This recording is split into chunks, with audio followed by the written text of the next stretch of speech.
About an hour ago, President Obama signed the repeal of the Don't Ask, Don't Tell policy on gays and lesbians serving in the military. The Senate passed the bill over the weekend, 65 to 31. The Pentagon's plan for implementing the repeal is expected to take at least several months. The president's remarks are just over 20 minutes.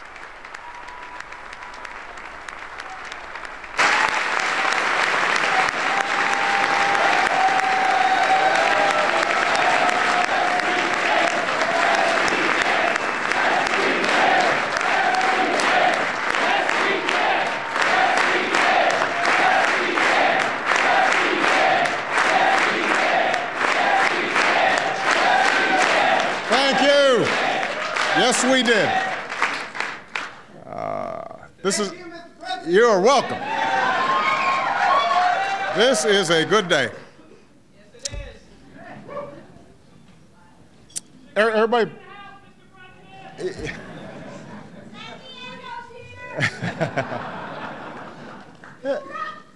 Thank you.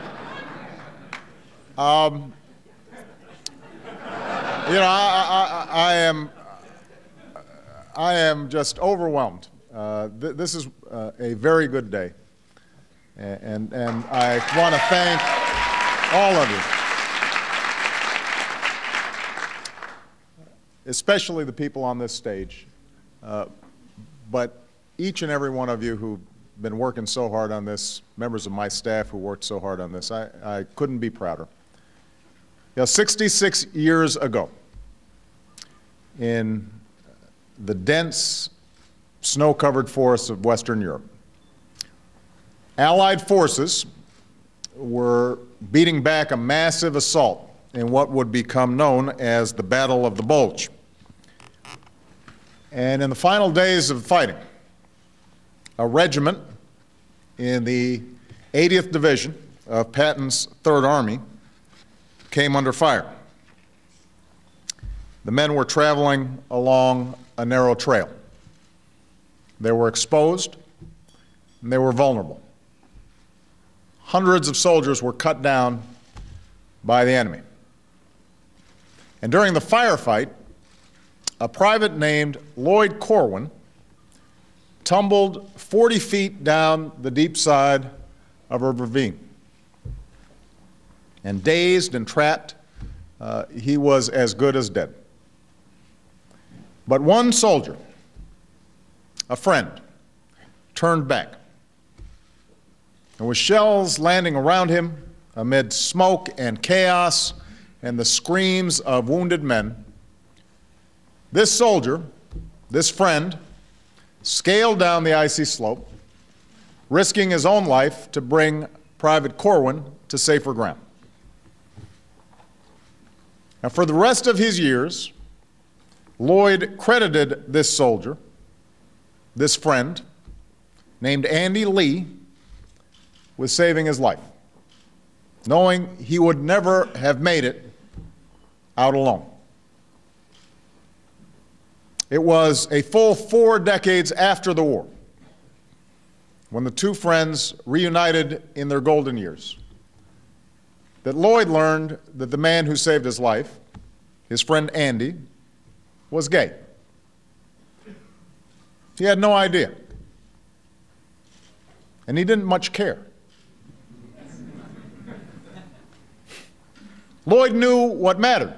He knew what had kept him alive, what made it possible for him to come home and start a family and live the rest of his life. It was his friend. And Lloyd's son is with us today. And he knew that valor and sacrifice are no more limited by sexual orientation than they are by race or by gender or by religion or by creed. That what made it possible for him to survive the battlefields of Europe is the reason that we are here today. That's the reason we are here today.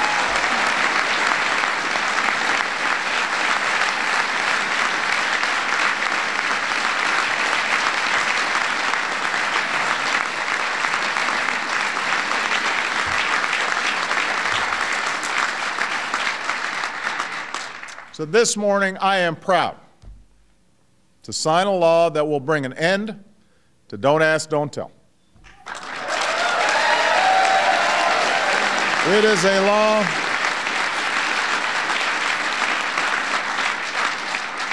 This law I'm about to sign will strengthen our national security and uphold the ideals that our fighting men and women risk their lives to defend.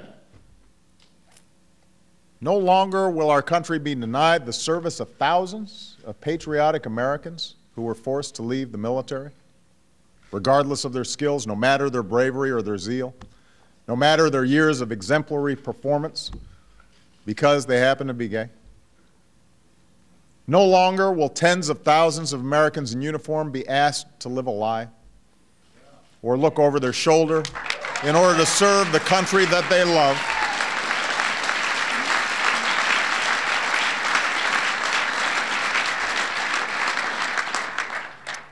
As Admiral Mike Mullen has said, our people sacrifice a lot for their country, including their lives. None of them should have to sacrifice their integrity as well.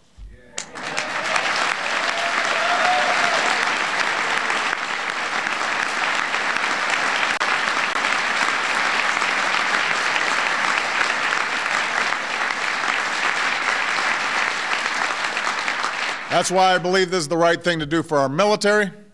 That's why I believe it is the right thing to do, period. Now, many fought long and hard to reach this day.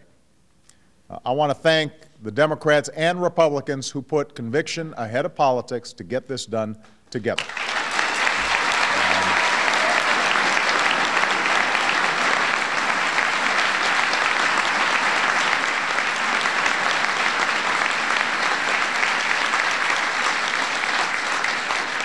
I want to recognize Nancy Pelosi,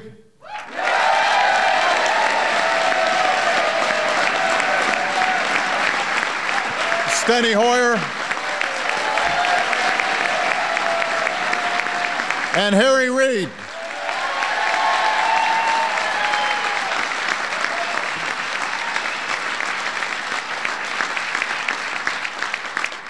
Today we're marking a historic milestone, but also the culmination of two of the most productive years in the history of Congress, in no small part because of their leadership. And so we are very grateful to them.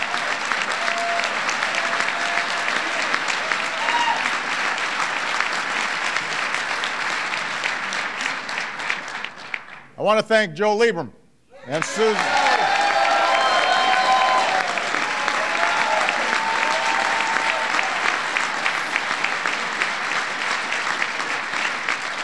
And Susan Collins.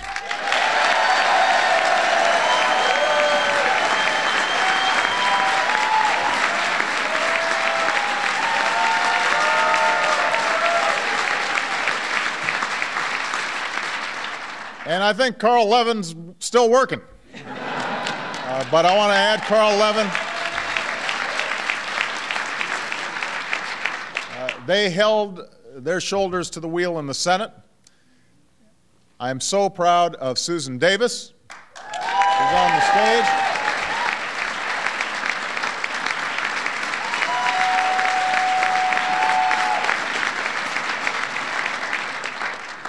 And a guy you might know, Barney Frank.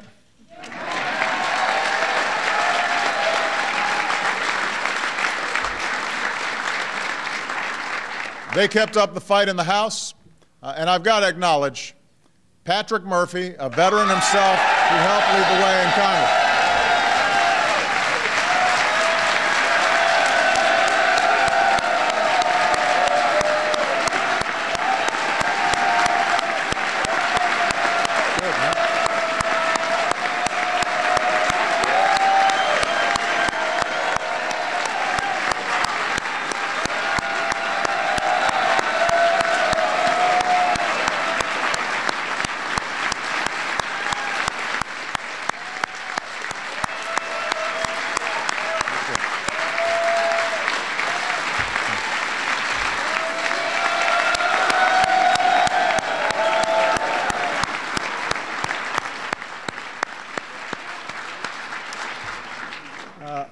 I also want to commend our military leadership.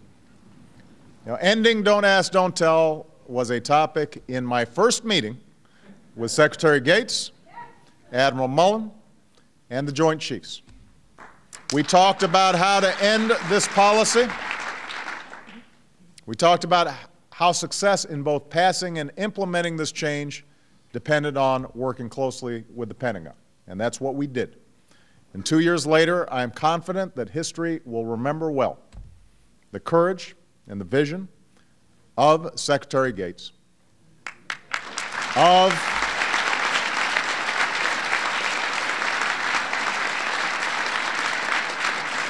Admiral Mike Mullen, who spoke from the heart and said what he believed was right.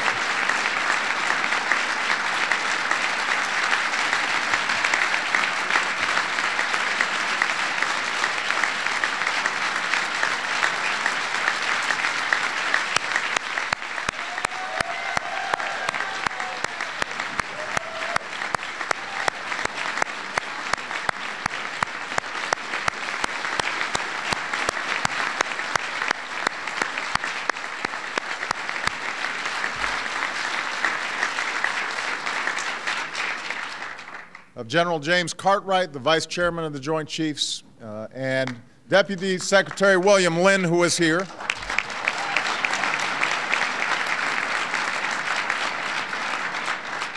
Also, the authors of the Pentagon's review, Jay Johnson and General Carter Ham, who did outstanding and meticulous work.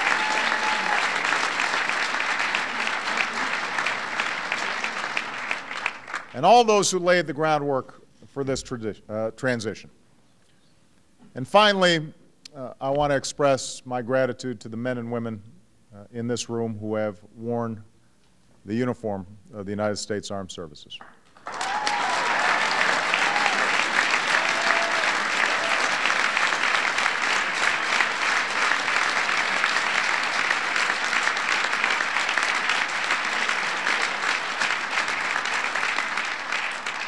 I want to thank all the patriots who are here today, all of them who were forced to hang up their uniforms as a result of Don't Ask, Don't Tell, but who never stopped fighting for this country and who rallied and who marched and fought for change. I want to thank everyone here who stood with them in that fight. Because of these efforts, in the coming days, we will begin the process laid out by this law. Now, the old policy remains in effect until Secretary Gates, Admiral Mullen, and I certify the military's readiness to implement the repeal. And it's especially important for service members to remember that. But I've spoken to every one of the service chiefs, and they are all committed to implementing this change swiftly and efficiently. We are not going to be dragging our feet to get this done.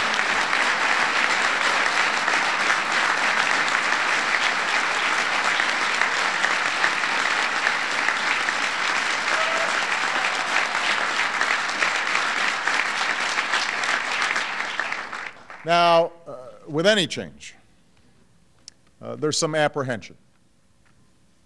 That's natural. But as Commander-in-Chief, I am certain that we can effect this transition in a way that only strengthens our military readiness. The people will look back on this moment and wonder, why it was ever a source of controversy in the first place? I have every confidence in the professionalism and patriotism of our service members. Just as they have adapted and grown stronger with each of the other changes, I know they will do so again. I know that Secretary Gates, Admiral Mullen, as well as the vast majority of service members themselves share this view. And they share it based on their own experiences, including the experience of serving with dedicated, duty-bound service members who were also gay. As one special operations warfighter said during the Pentagon's review, this was one of my favorites. It echoes the experience of Lloyd Corwin decades earlier. We have a gay guy in the unit. He's big, he's mean, he kills lots of bad guys. No one cared that he was gay. And I think that sums up perfectly the situation. So,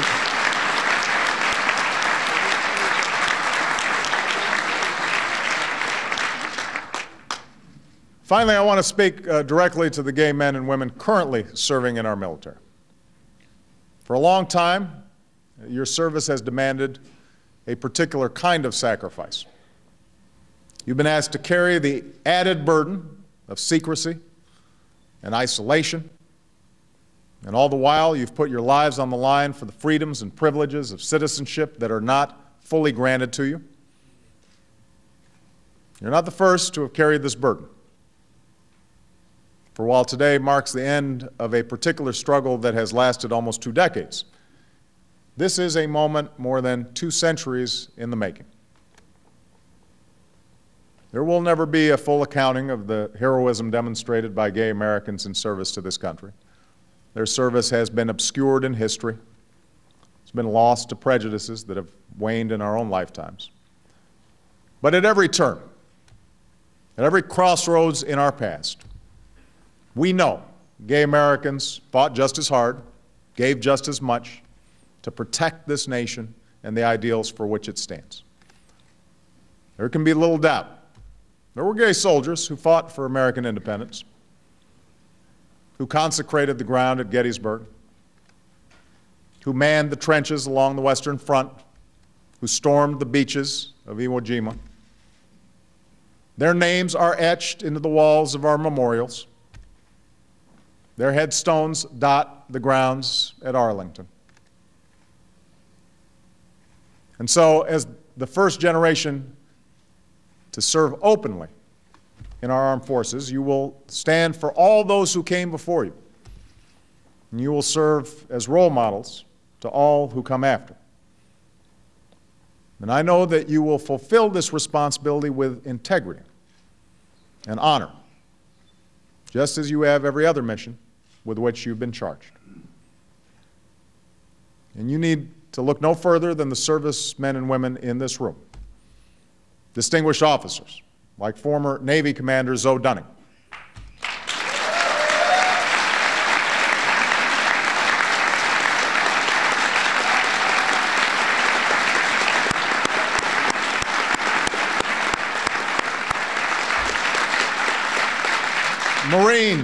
Marines like Eric Alva, one of the first Americans to be injured in Iraq.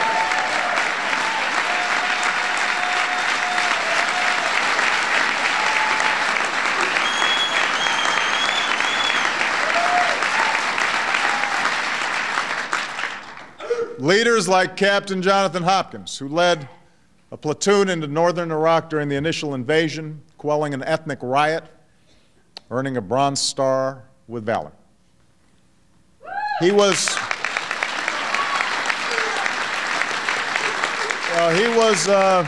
discharged only to receive emails and letters from his soldiers saying they had known he was gay all along and thought that he was the best commander they ever had. Now, there are a lot of stories like these.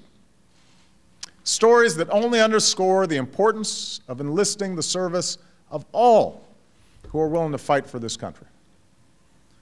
That's why I hope those soldiers, sailors, airmen, Marines, and Coast Guardsmen who've been discharged under this discriminatory policy will seek to re-enlist once the repeal is implemented.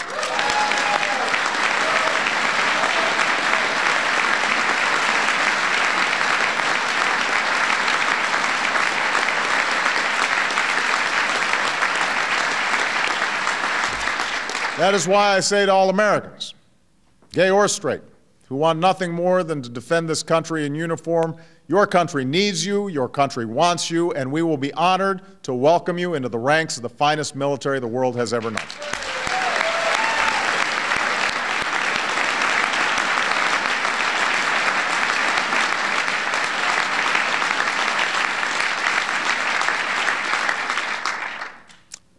Some of you remember I visited Afghanistan just a few weeks ago. And while I was walking along the rope line, there's a big crowd, about 3,000. A young woman in uniform was shaking my hand, and other people were grabbing and taking pictures. And she pulled me into a hug, and she whispered in my ear, "Get Don't Ask, Don't Tell done." And I said to her, "I promise you I will. For we are not a nation that says, 'Don't ask, don't tell.' We are a nation that says, 'Out of many, we are one.' We are a nation that welcomes the service of every patriot. We are a nation that believes that all men and women are created equal. Those are the ideals that generations have fought for. Those are the ideals that we uphold today. And now it is my honor to sign this bill into law."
This is done.